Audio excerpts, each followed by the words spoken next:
Welcome to Dawn of Geospatial World.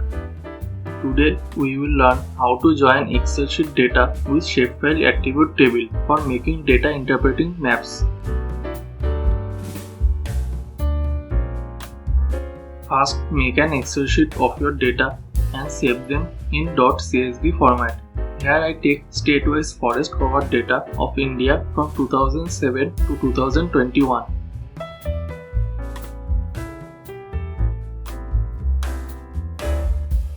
Now open ArcMap and add Shapefile and CSV file.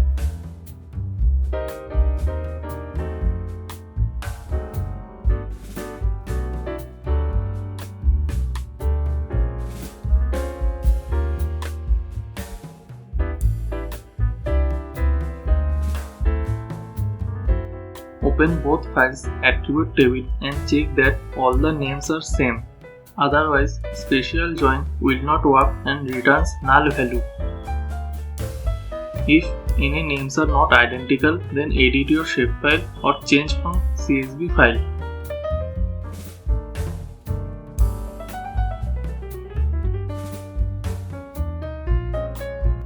Now right click on Shapefile and select Joins and Relate and then Join. Select the CSV file name of the shapefile and similar name column of CSV file. Name and field 1 are state and UT names.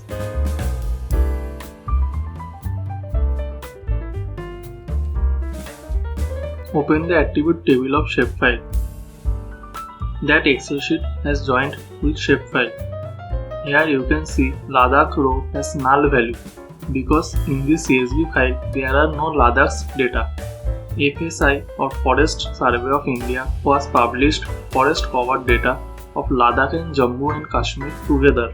In the column's name, you can change column name by right click on that.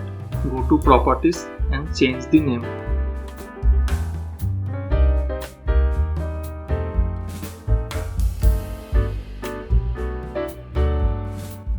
This dataset is now ready for making informative data representing maps like choropleth map, bar and pie chart or more.